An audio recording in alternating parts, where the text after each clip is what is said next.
지난번에 조직신학 첫 번째 시간 할 때 이제 계시가 뭔가에 대해서 말씀드렸고, 계시는 기독교는 계시의 종교예요. 계시의 종교라는 말은 무슨 말이냐면 하나님이 보여주셔야 알 수 있다 그 말이에요. 성령님이 알려주셔야 알 수 있고 하나님이 보여주셔야 알 수 있어요. 그러니까 계시가 없으면 백성이 방자에 행한다 그러잖아요. 그게 하나님의 계시가 늘 우리 충만해야 돼. 다른 말로 바꿔보면 늘 말씀을 잘 보고 또 말씀을 즐거워하고 또 매 순간 우리의 삶 속에서 주님하고 교제하는 삶이 계시를 받는 삶이기도 해요. 그래서 계시는 두 가지가 있다 그랬죠. 하나는 뭐라고요? 일반 계시가 있고 하나는 뭐예요? 특별 계시가 있어요. 근데 이제 오늘은 일반 계시와 특별 계시의 성경적 근거를 가지고 말할 거예요. 아무리 어떤 뛰어난 사람도 성경적인 하나님의 말씀이 성경에 근거하지 않고 말하면 우리가 의심을 해야 돼요. 기독교의 모든 교리는 성경을 근거해서 나온 것이에요. 성경은 누구의 말씀일까요? 하나님의 말씀. 그러니까 하나님의 말씀을 근거로 해서 이렇게 저렇게 기둥을 세우고 집을 짓고 이런 게 신학들이에요. 그래서 뭐 조직신학이든 역사신학이든 실천신학이든 이런 모든 신학들이 하나님의 말씀이 즉 성경을 근거로 하지 않으면 우리는 받아들일 수가 없어요. 그래서 신학을 공부함이 왜 필요하냐면 이단들이 너무너무 많아요. 그래서 그 이단들을 분별하는 데 좋고, 두 번째로는 우리가 신앙적으로 잘 짜여지게 돼요. 어떤 말할 때도 논리적으로 체계적으로 말을 할 수가 있어요. 그래서 신학 공부를 모든 성도들이 사실은 해야 되겠더라고요. 그래서 지금 여러분이 신학 공부를 하는 건 아주 축복입니다. 80이 넘어도 해야 돼요. 80이 모세가 나이 80에 하나님이 글을 쓰기 시작했어요. 그랬잖아요. 그럼 120년, 120세까지. 첫 번째 모세의 40은 자기 힘으로 뭔가 해보겠다는 그런 신앙이었고, 두 번째 40부터 80까지는 내 힘으로는 아무것도 안 되는 거구나. 나는 아무것도 아니구나를 깨닫는데 80년 걸리는 거예요. 그리고 80살부터 오직 주님의 힘으로만 주의 일을 하는 것이구나를 깨닫게 돼요. 그래서 80세부터 놀랍게 하나님 쓰시잖아요. 그러니까 80 넘으신 분들이 지금 잘 배우시고 잘 가고 계신 것이에요. 아멘. 아멘. 그리고 이제 장로님 같은 거 110살까지 사시겠어. 건강하셔가지고. 이제 뭐 하면 되느냐? 복음을 전해야 돼. 예수 그리스도를 전해야 됩니다. 그리고 이제 우리가 알고 또 신학도 알고 성경도 더 깊이 알아서 증거하면 훨씬 더 좋겠죠. 그래서 이제 오늘은 일반 계시에 대해서 먼저 나누기 전에 이게 뭐 같습니까? 제가 한번 그림을 그려볼게요. 얼른 맞춰보세요.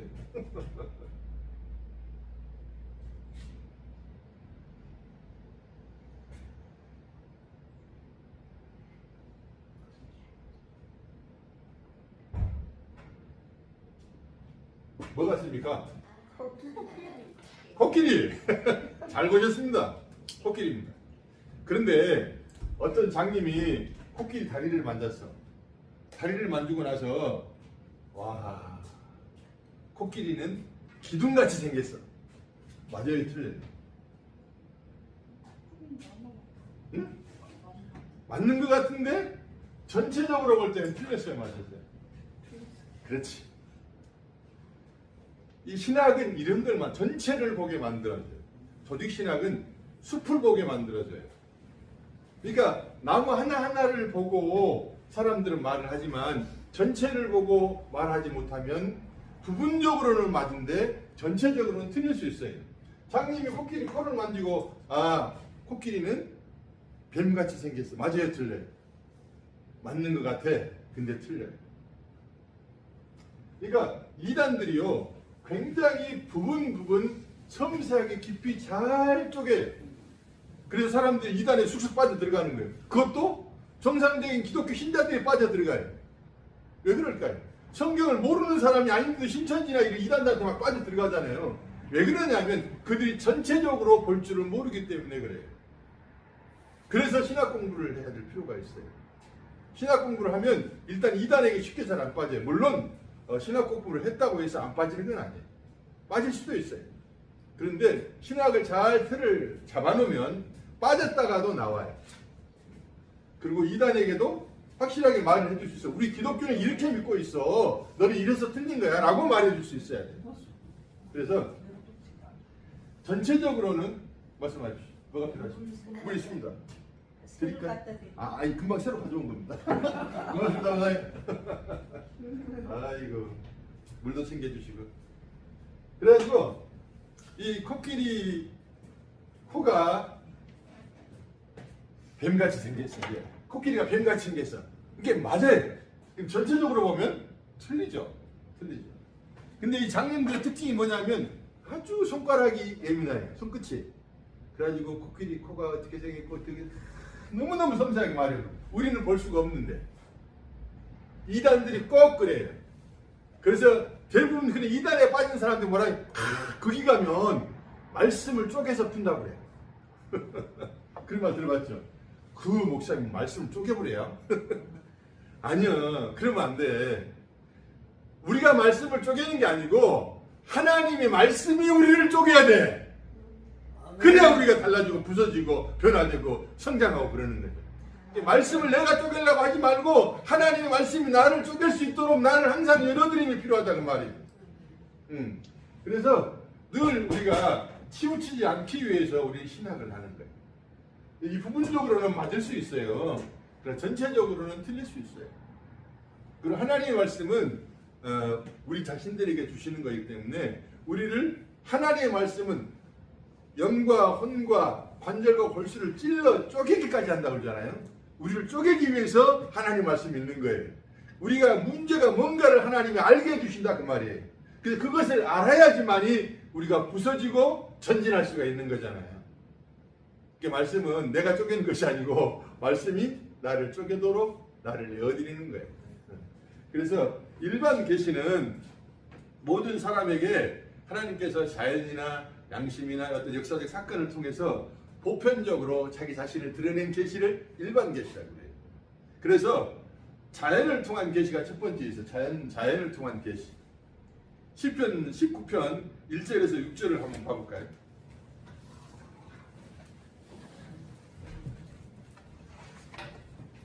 네.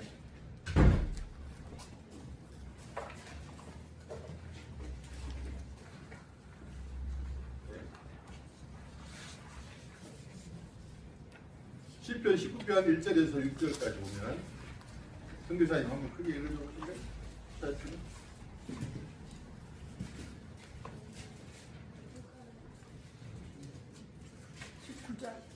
시편 19편 1절에서 6절까지요. 1절에서 6절까지. 19편 1절에서 6절까지. 네, 크게 읽어주세요.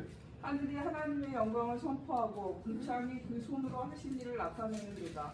날은 날에게 말하고 밤은 밤에게 지식을 전하니 언어가 없고 들리는 소리도 없으나 그 소리가 온 땅에 통하고 그 말씀이 세계 끝까지 이르도다. 하나님이 해를 위하여 하늘의 장막을 베푸셨도다.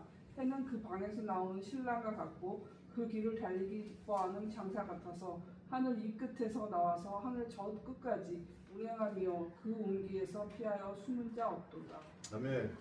자연을 통해서 하나님이 그 웅장함을 우리에게 보여주시면서 하나님의 신성함을 보여주시는 거예요. 그래서 어떤 사람들은 와 대단한 생각을 해보세요. 이거 만든 사람이 있을까요? 없을까요? 다 있죠. 이 컵도 만든 사람이 있죠. 다 만든 사람이 있는 것처럼 이 우주를 만드신 분이 있어요. 그 인간이 도저히 범람할 수 없는 그 부분을 우리에게 보여주시면서 하나님이 어떤 신의 존재가 있음을 어렴풋이 인간을 알게 돼. 그러니까 신이 있는 것 같아. 달나라에 가서 보니까 신이 진짜 있는 것 같아. 근데 보통 사람들은 멋있다, 굉장하다로 끝나요. 근데 조금 은혜가 있는 사람은 신이 있는 것 같아요. 근데 이제 확실하게 은혜 위에 은혜가 되는 사람은 뭐라고 할까요? 주 하나님 지으신 모든 세계 이렇게 나가는 거예요. 분명하죠? 근데 일반 계시로는 그까지 나가기 어려워요. 모든 것들을 하나님이 지으셨고 그것을 통해서 하나님의 신성을 마치 그림자처럼 어렴풋하게 알 수는 있으나 그것을 통해서 구원을 받기는 어렵습니다. 두 번째로는 일반 계시의 첫 번째 자연을 통해서 그래서 자연을 통해서입니다. 두 번째는 인간의 양심과 이성을 통해서 하나님이 하나님을 계시해 주셨어요. 간접적으로 볼 수 있는 거예요. 그래서 항상 뭘 근거로 해서 우리는 답을 찾아야 한다고요? 성경을 근거로 해서. 그래서 로마서 2장 4절 한번 보실까요?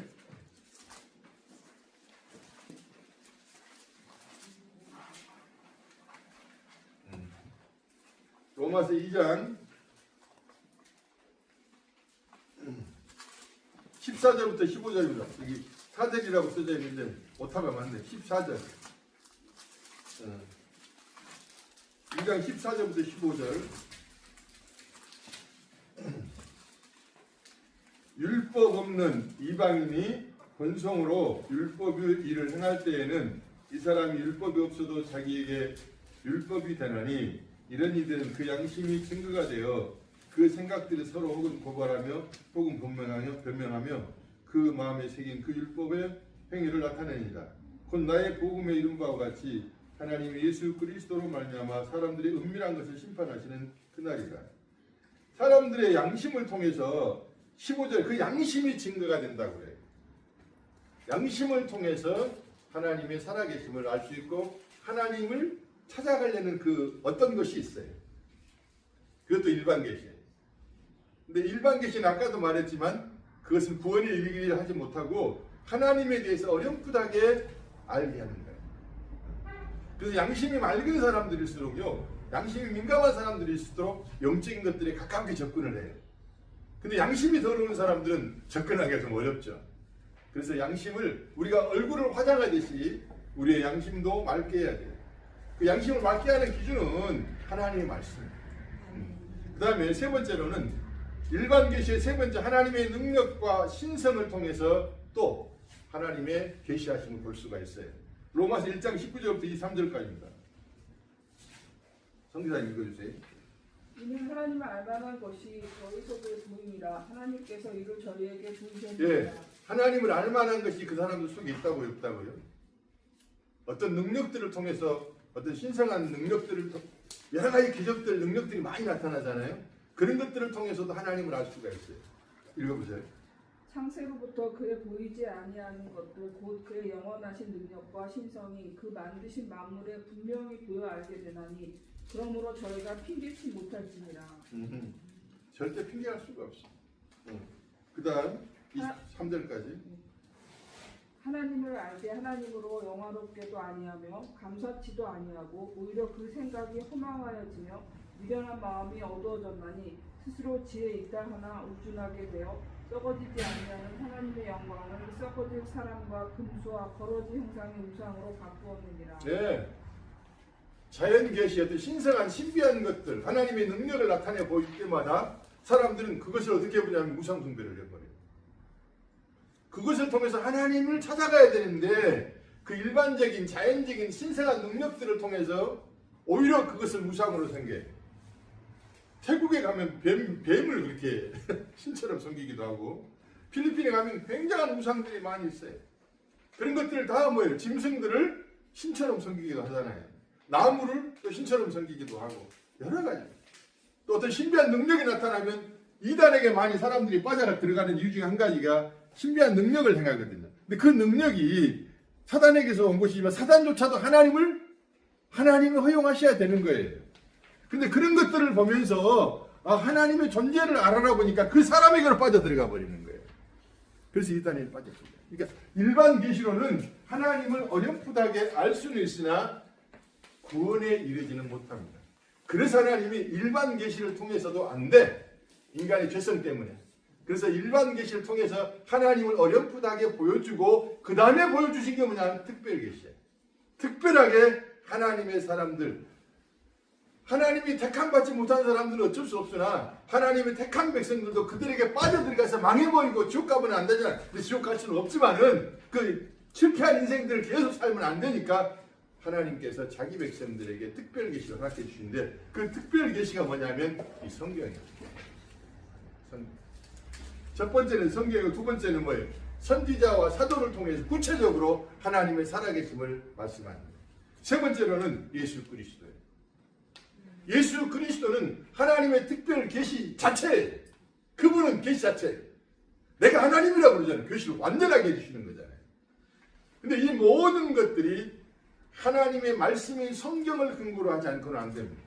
그래서 하나님의 말씀 디모데후서 3장 16절 하면 선교사님 읽어주실래요?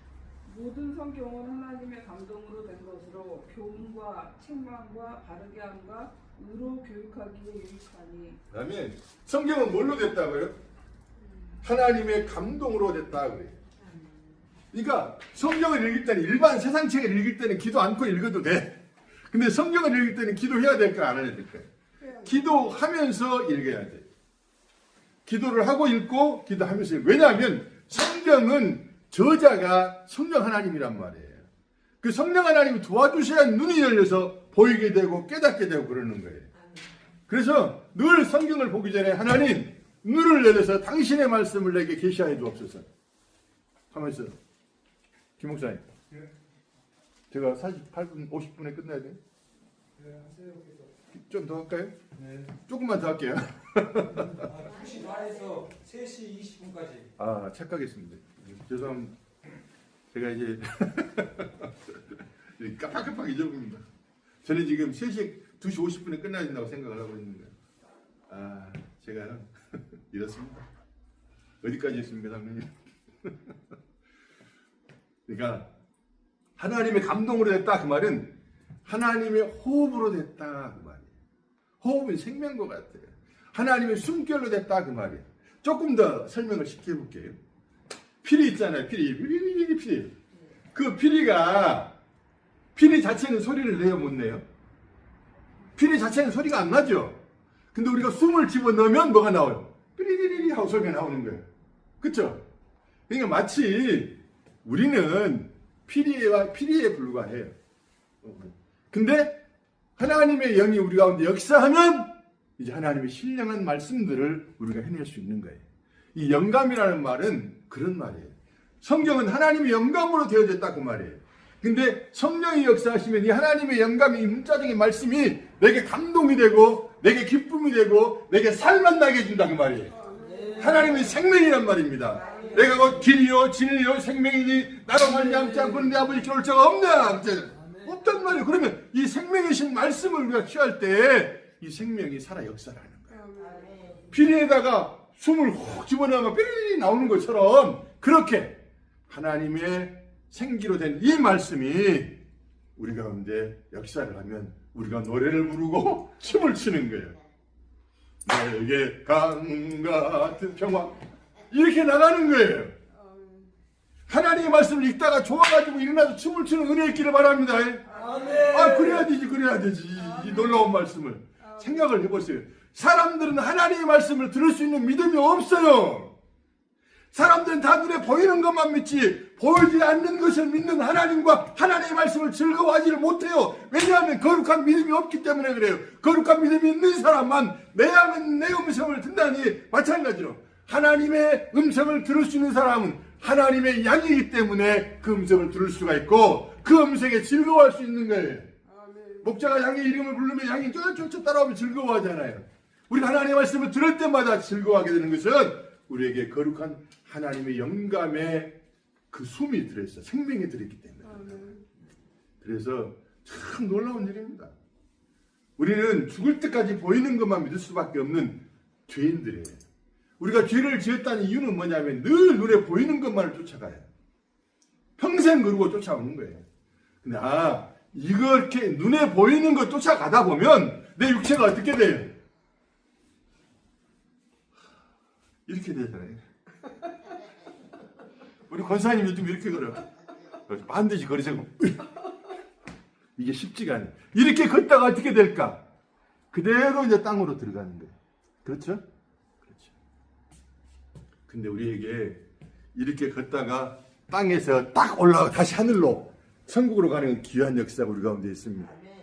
뭐 때문에 그럴까? 우리 안에 생명 때문에.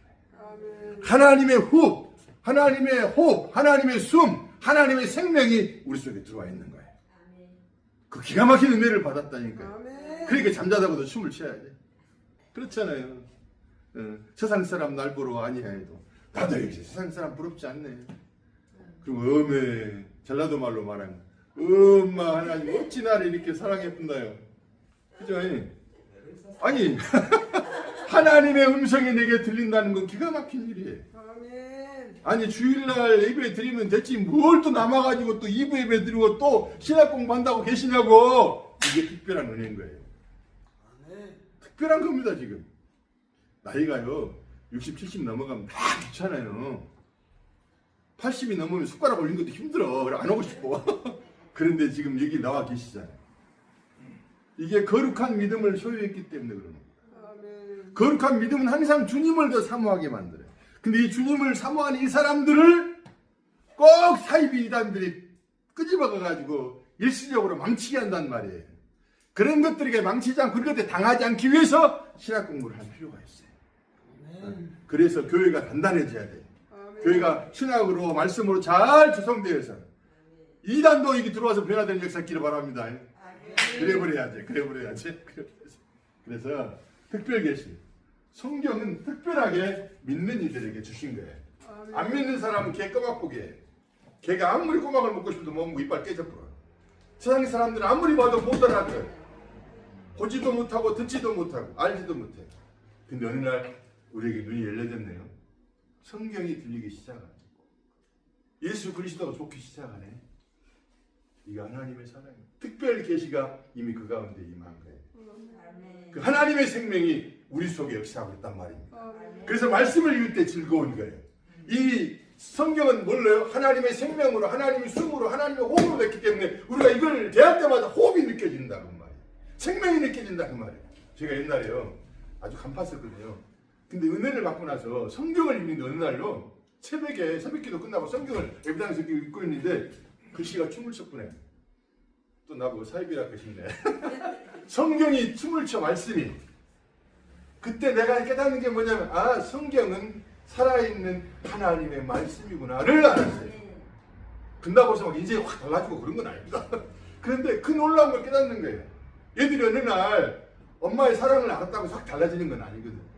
맛있는 음식을 먹었다고 확 달라지는 건 아니에요. 근데 그런 것들이 누적돼 가면서 변화가 일어나요. 날마다 내가 하나님의 말씀으로 즐거워했다면 좀 괜찮은 사람으로 됐을 것 같기도 한데 어느 날은 즐거워하다가 또 어느 날은 지금은 일주일에 한 번 설교를 하잖아요. 주일날만 예배하니까. 예전에 목회할 때요 새벽기도 다 하잖아요. 월요일, 화요일, 수요일, 목요일, 금요일, 토요일, 일요일, 주일 새벽 예배, 주일 일부 예배, 그다음 오후 예배, 또 금요일 기도회, 또 구역장 모임, 또 주일학교 설교. 그게 안 되겠니? 그렇게 하면 안 되겠지. 또 그러니까 이게 영감도 없고 그냥 기계적으로 하는 거예요. 하나님의 영감을 받아서 하나님의 호흡을 받아서 하나님의 생명을 받아서 말씀이 흘러나와야 되잖아요. 그냥 하는 거예요. 그것이 하나님 앞에 하나님의 사람은 반드시 하나님 다루셔버려요. 너 그렇게 하면 안 돼. 그렇게 하면 안 돼. 생명을 내 말을 그렇게 네가 전하면 안 되지. 나는 생명의 하나님이야. 근데 너는 지식을 집어넣는 거야. 선악과를 까먹은 인간들은 그 지식을 좋아해서 지식을 받아가지고 은혜 받았다고 생각하는데 그건 아니에요. 우리는 지식을 따라가는 사람이 아니라 생명을 따라가는 사람들입니다. 그렇기 때문에 날마다 주님 앞에 주여 나는 주님의 은혜가 필요합니다. 주님이 아니면 나는 안 됩니다. 이것들이 아름다운 하나님이 기뻐하시는 열매가 되는 거예요. 그 다음에 하나님의 말씀이 특별히 계시라고 했어요. 그 다음에 또 뭐 선지자와 사도를 통해서 히브리서 1장 1절 한번 봐보세요. 정민아님 큰 소리 읽어보시오. 옛적의 선지자들로 여러 부분과 여러 모양으로 우리 조상들에게 말씀하신 하나님이 선지자를 통해서 자연 계시나 양심을 통해서도 신성한 능력을 통해서 이들이 모르니까 성경을 통해서 또 선지자들을 통해서 계속 계시를 한 거예요. 구약의 선지자들을 통해서 계속 말씀하셨더니 이스라엘 백성들이 그걸 받아들여요, 안 받아들여요? 아, 이 못된 녀석들이 죽여버리네. 그 버릇이 예수님한테까지 오잖아요. 오늘날도 똑같아요. 오늘날도 하나님의 말씀이 증거되는데도 그걸 안 받아들이고 죽여버리는 것 같이 거절할 때가 많아요. 날마다 지금 지구가 돌아가는 소리가 엄청나게 큰 우리한테 안 들리잖아요. 하나님의 말씀이 그와 같습니다. 하나님이 날마다 내가 너를 사랑한다고 내가 너와 함께한다고 말하지만 그 소리가 잘 안 들려. 안 들려. 왜? 우리는 순간순간 타락하는 거니까 안 들리니까 날마다 너를 부인해라. 너를 부인해야지만이 네 속에 주님의 음성이 들려. 보세요. 하늘에서 바람이 열왕기상 19장에 나오잖아요. 바람이 얼마나 불었더니 바위가 깨져버렸네. 땅에 막 지진이 일어나 버렸네. 불이 떨어지는 난리가 나도요. 거기 하나님이 안 계신다고 그런다니까요. 근데 하나님이 어디에 계시냐 하면 세미한 음성으로 하나님이 역사하시더라. 날마다 우리와 함께 하시는 그 세미한 그 음성에 기울이려고 우리가 주님을 향해 바라봐야 돼요. 성공하고 잘되고 대단한 일들, 대단히 놀라운 일들이 세상에 많아요. 근데 그 속에 주님 안 계십니다. 주님이 바로 믿는 이들 속에서 날마다 내가 너를 사랑한다고 말씀하고 계시는 거예요. 그 소리는 너무나 크고 너무나 적어요. 세상 사람들이 심판의 소리가 되겠지만 우리에게는 너무너무 사랑스러운 말이에요. 사랑하는 사람한테 우리 성기사님 이름이 뭐예요? 서경. 에? 서경. 서경. 서경이. 서경아 사랑해! 뭐 이런 사람 별로 없잖아요. 뭐라고 말해? 살짝 그냥 서경아. 어느 게 더 좋으세요? 막 귀에다 대려고 죽어버려. 하나님은 날마다 사랑의 속삭임을 우리에게 하는 거예요. 날마다 나를 사랑한다. 그 소리를 듣는 사람은 살만 나지 않겠어요. 저는 잘 몰라요, 여자들 마음을. 근데 여자들은 사랑한다는 말을 그래서 참 좋다네요. 근데 남자들은 또 그 말 해주는 게 뭐가 그렇게 아까운 거 안 해줘.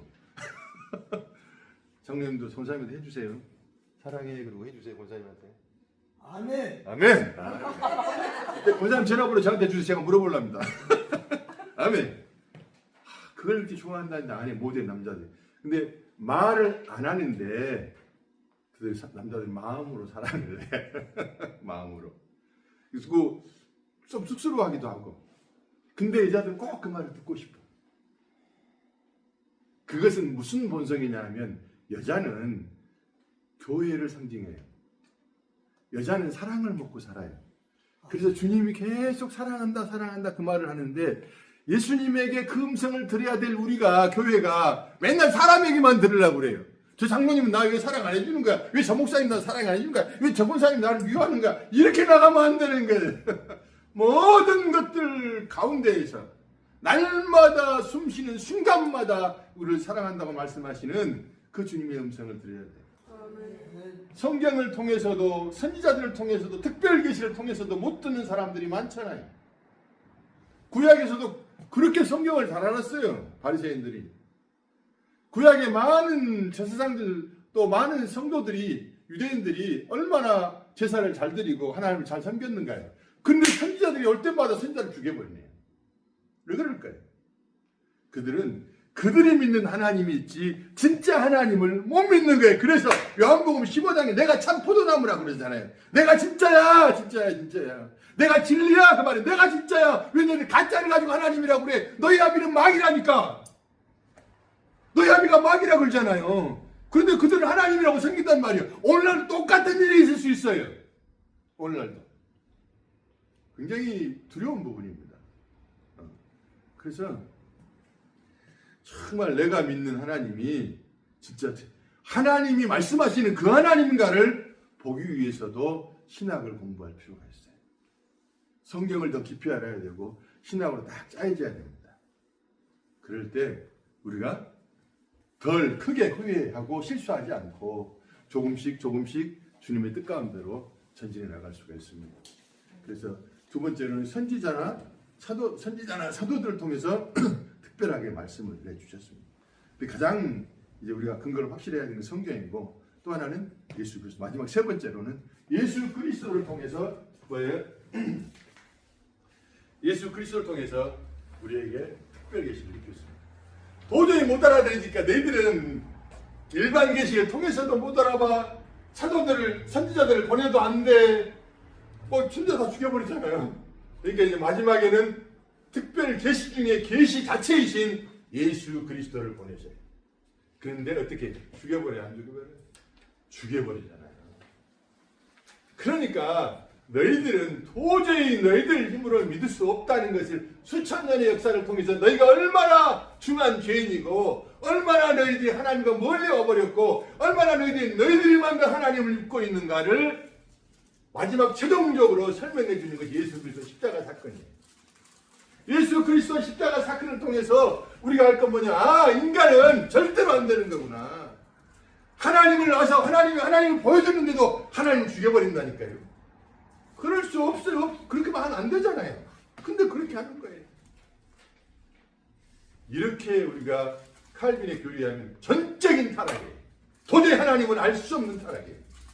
그런 우리가 하나님을 알고 하나님을 즐거워하고 이렇게 또 말씀을 배우고 놀라운 은혜죠. 은혜로다. 히브리서 1장 2절 한번 형사님 읽어주세요. 이 모든 날 마지막에 아들로 우리에게 말씀하셨으니 이 아들을 만유의 후사로 세우시고 아멘. 또 저로 말미암아 모든 세계를 지으셨느니라. 아멘. 마지막에 예수 그리스도를 보내주셔서 마지막에 완전하게 주님을 특별한 계시를 통해서 보여주신 거예요. 그런데 참 신기하다니까요. 못 알아본다니까요. 하나님을 보여주시니까 아니 내가 그야 나를 본 자는 아버지를 보아서 못 알아들어. 그래서 우리는 다 장님이고 기머거리에 성경에 왜 기머거리가 나오고 장님이 나오고 왜 죽은 자들이 나오고 왜 문둥병자가 나온지 압니까? 그건 다 우리의 모습이라 그 말이에요. 우리가 다 그런 사람들이라는 거예요. 그런 사람들 아는 사람들이 가능성이 있는 사람들이고 그런 걸 아는 사람들이 하나님의 은혜를 입을 수 있는 거예요. 아니 하나님의 은혜를 입었기 때문에 그런 걸 하는 거예요. 그래서 사마리 한번 봐보세요. 성경을 보면 사도 바울이 처음에는 사도 바울의 이름이 뭐예요? 원래 이름이? 사울. 그렇지. 사울은 뜻이 뭐예요? 이제 신학생들은 알아야 돼. 큰 자라는 뜻이야. 근데 예수님을 만나고 나서는 작은 자라 그랬어. 근데 그 다음에 사울이 좀 더 주님과 친해지다 보니까 뭘 알았냐면 나는 작은 자보다도 죄인이구나를 깨달았어. 그래가지고 죽기 전에는 뭘 깨달아 버렸냐면 나는 죄인 중에 예수로다. 그 말을 하고 죽었어요. 그 말은 무슨 말인지 아세요? 나 마귀 새끼네. 내게는 주님으로부터 사랑받을 만한 구원받을 만한 근거가 눈꼽만치도 없네. 그런데 하나님이 나를 구원해 주셨네. 이렇게 고백을 터뜨리는 거예요. 이것이 우리의 다 고백이 될 수도 있어요. 하나님을 알아가면 알아갈수록 내 죄가 커지잖아요. 하나님이 우리 안에 이렇게 만지면 얼마나 우리가 죄가 많은가 다 알잖아요. 우리의 이기심들, 우리의 교만함들, 우리의 더러움들 얼마나 많아요. 가면 갈수록. 그런데 한면으로 나 같은 것이 이 흉악한 죄인이 구원을 받았으니 얼마나 주의 은혜가 큰고 감사하면서 나가는 거예요. 우리 딸이 공부를 잘 못했어요. 그런데 시골에 가가지고 이제 시골로 전학을 좀 시켜줬네. 그랬더니 수학을 75점 맞았다가 저하고 춤을 추네. 전화가 아빠 나 75점 맞았다. 맨날 20점에 10점 맞던 것이. 근데요 공부 잘하는 애들은요 하나 틀린 거 갖고 눈물을 흘려. 속상해 죽어보려고 그래. 하나 틀린 거. 무슨 말이냐면 신앙이 깊어주시오. 내가 얼마나 죄인가. 조그마한 너는 뭐 그런 것까지 죄라고 생각하니 그것까지 간다니까요. 성령이 조명해 주시오. 빛이 있으면 빛이 환하게 있으면 어때? 티끌까지 다 보여주잖아요. 어둠 침침하면 잘 안 보여. 근데 빛이 충만하게 임하면 성령의 그 역사하시면 우리의 모든 부분들이 다 보여줘. 어머 나는 죄인 중에 죄인이네. 이런 나를 어떻게 하나님이 사랑해 주신단 말인가 라고 엉엉 우는 거죠. 엉엉 우는 거죠. 단순하게 도덕적인 윤리적인 죄를 지어서만이 아니에요. 근본적으로 나는 썩어 문드러진 인간이구나. 문둥병자요, 한진병이요, 귀머거리요, 장님이요, 덩어리다는 소생 불가능한 사람인데 그런 나를 하나님이 사랑해 주셨네. 얼마나 좋은 거. 전라도 말로 얼마나 좋은 거. 얼마나 좋은 거. 이렇게 되는 거예요. 주님이 예수 그리스도를 우리에게 보내주셔. 너희들은 도저히 안 돼. 내 아들조차도 너희는 죽일 정도로 너희들은 안 돼. 그런데 내 아들을 죽여서까지 내가 너희들을 사랑한다. 특별 계시를 통해서 우리에게 말씀하시는 거예요. 그런데 이제 더 중요한 게 여기까지만 하면 끝나겠어요. 더 중요한 게 뭐냐면 이 일반 계시를 통해서 우리는 구원받을 수 없으나 특별 계시를 통해서 구원에 접근이 되어 있어요. 그러나 아무리 성령을 달달달 배우고 예수 그리스도의 어떤 분이가 다 삼위일체 성육신 다 한다 할지라도 성령이 역사하지 않으면 안 되는 거예요. 이제 이것만 하고 마칩시다. 요한복음 16장 13절. 요한복음 16장 13절.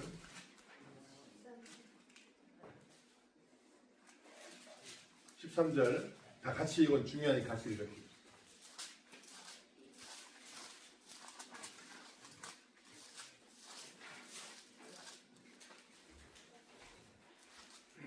함께 읽습니다. 그러나 진리의 성령이 오시면 그가 너희를 모든 진리 가운데로 인도하시니 그가 스스로 말하지 않고 오직 들은 것을 말하며 장래일을 너희에게 알리시리라. 성령이 오셔야 진리를 제대로 아는 거예요. 성령이 오셔가지고 딱 세 가지를 말씀하셔. 뭘 알게 하시냐? 첫 번째, 죄가 뭐냐? 의가 뭐냐? 세상의 심판받음이 뭐냐? 이걸 알려주시는데 단순하게 우리는 죄지었다 그러면 저 사람이 도둑질 했다, 살인했다, 뭐 강간했다, 뭐 이런 것만 죄라고 생각을 하잖아요. 그것은 다른 종교에서나 도덕적으로 다 똑같은 말이에요. 똑같이 그렇게 생각을 해요. 그러나 주님이 말씀하신 의가 뭐고 죄가 뭐냐면 죄는 성령이 정확하게 알려주실 때만 알 수 있어요. 죄가 뭐예요? 성경 죄가 뭐예요? 죄가 벌벌 떨리는 거지. 그렇지. 역시 장난이죠. 죄는 예수를 믿지 않는 게 죄예요. 나를 믿지 않는 게 죄라니까. 그걸 누가 알겠냐는 말이에요. 성령이 역사하셔야만 아는 거예요. 예수 믿지 않는 게 죄예요. 의가 뭐냐? 의가 뭐냐? 사람들 장면이 의로운 한자 의자 알죠? 이게 의자잖아요. 이게 여기 밑에가 뭐 자예요? 나 아자예요. 여기 위에는 양양자예요. 우리의 머리 중심에 예수 어린 양이신 예수 그리스도가 없으면 결코 의로워질 수가 없어요. 의는 뭐냐? 예수 그리스도예요. 예수 그리스도를 통해서만 너희는 의로워져서 착하고 윤리적으로 도덕적으로 사회적으로 잘 산다고 해서 너희가 의로운 것이 아니고 정의를 외친다고 해서 너희가 의로운 것이 아니고 예수를 믿어야만이 너희가 의로워지는 거야. 예수를 너희 중심으로 삼고 머리로 삼고 너희들이 살아가면 의로운 삶이 너희에게 일어나. 그러나 너희들이 핍박을 받을 거야. 혼란을 받을 거야. 그래 담대해. 세상에 이기겠다. 잠시 잠깐 이 세상 우리가 영원하신 하나님을 찬양하고 그 또 하나 너무너무 중요한 게 성령이 오시면 죄가 뭐냐를 알려주시고 의가 뭐냐를 알려주시고 심판에 대해서 알려주시죠. 이 세상에 심판받았다고 말씀하시는데 그것이 잘 안 믿어져. 저희 최 목사님은 참 아름다운 세상에 어떻게 심판을 받았지 이러고 있어. 그것을 보면서 어떻게 이게 심판받은 것이야. 심판받 가을이 되면 안다니까. 가을이 되면 떨어져갖고 그냥 뿌듯뿌듯 말라져 있잖아요. 지금 눈에 반짝 보인다고 해서 그 심판이 없는 게 아니라니까. 우리 인생도 다 마찬가지예요. 우리 인생의 노전의 석양에 이미 뭐예요? 심판받은 인생임을 보여주고 있는 것이요. 그러나 그 심판을 영원한 영광으로 옮기는 것 예수 그리스도를 통해서만 가능하다 그 말이에요. 아멘. 그렇죠. 이게 이 세상이 이미 심판받은 세상이에요. 장로님들 정치를 보시죠. 정치 같은 거예요. 정치를 제가 너무 재밌게 봤는데요. 와 지옥이더만요. 그렇게 서로 거짓말하고 서로 물어뜯고요. 틈만 보이면 잡아 죽이려고 해요. 짐승의 세계보다 더 험해요. 근데 그 정치만 그럴까요? 사람 사는 게요, 어떻게 하면 저 사람 뜯어먹을까, 뺏어먹을까, 죽일까, 이 생각들이 있는 거예요. 교회를 와도 그렇게 이기적인 마음으로 오면 안 되는 거예요. 교회는 뭔가 내가 이익을 얻으려고 하는 것이 아니고 하나님을 위해서 어쩌면 내가 사람들을 섬길 수 있을까 생각하고 교회 오는 것이에요. 진정한 사랑은, 오늘 아침에도 제가 최 목사님, 권사님에게 얘기했는데, 진정한 사랑은 뭐냐? 이웃에게 복음을 전하는 거예요. 돈을 도와주는 거, 물질을 도와주는 거, 봉사해주는 건 그건요, 안 믿는 사람도 할 수 있고 다른 종교에서도 할 수 있어요. 그러나 복음은 아무나 전하는 게 아니에요. 복음은 하나님의 택한 믿는 백성들이 하나님의 은혜를 입어서 복음을 전하는 것이죠. 이것이 이웃사랑이란 말이에요. 이 이웃사랑을 하는 사람이 그까지 섬기는 게 뭐가 문제겠습니까? 그죠? 그 하나님의 사랑을 알아서 내가 예수를 전하지 않고는 견딜 수 없는 사람들. 제가 김재덕 교수님하고도 여러 번 얘기를 했거든요. 일반 교회, 일반 신학관을 하지 말자고. 많이 있는데 뭐라고 할 거냐. 진짜 복음을 잘 전하고 성경으로 잘 조성된 그런 신학생들. 그래서 교회에서 복음의 전도자로, 또 다른 나라에 가면 또 복음의 전도자로, 목회를 할 때도 성경을 잘 짜여지게 가르쳐줘서 복음을 전해줘서 그들이 그렇게 사명을 감당할 수 있도록 하자. 그런 얘기를 여러 번 얘기했었어요. 우리 성도님들이 또 정말 제대로 복음을 알아서 이미 특별계시의 은혜 안에 와 있잖아요. 제대로 알아서 사방에 증가하는 은혜 있기를 바랍니다. 권사님이 전도를 했답니다. 예수님 믿으셔야 합니다. 진짜 예수님 믿으셔야 한다 했더니 그분이 믿겠습니다 이랬을까요? 뭐라 그랬냐? 니나 잘 믿어. 세상은 그래요. 예수님 오셨는데 네가 뭔 메시아야, 네가 뭔 하나님이라고 돌친다니까요. 우리가 복음을 전할 때 하나님의 사랑을 내가 하니까 복음을 안 전할 수 없잖아요. 복음을 전할 때 좋은 일이 올 거라고 생각하지 마세요. 오히려 핍박을 받는 것이, 고난을 받는 것이 정상입니다. 그래서 오늘은 일반 계시와 특별 계시를 나눠봤습니다. 일반 계시는 어렴풋하게 하나님에 대해서 알 수 있어요. 하나님 존재에 대해서. 근데 특별 계시는 구체적으로 말씀을, 선지자들이 하나님 말씀 받아가지고 구체적인 말을 하는 거예요. 이렇게. 그래도 못 알아들어. 예수 그리스도와 예수 그리스도 직접 오셔가지고 이제 해도 그래도 또 못 알아들어. 마지막에 성령이 오셔가지고 그들의 마음을 밝혀줄 때 이제 알게 되는 역사가 있고, 또 지금 우리가 이미 성령의 역사가 우리 가운데 있기 때문에 밝히 들어 알게 되는 은혜가 있는 걸로 압니다. 끝까지 주의 이름으로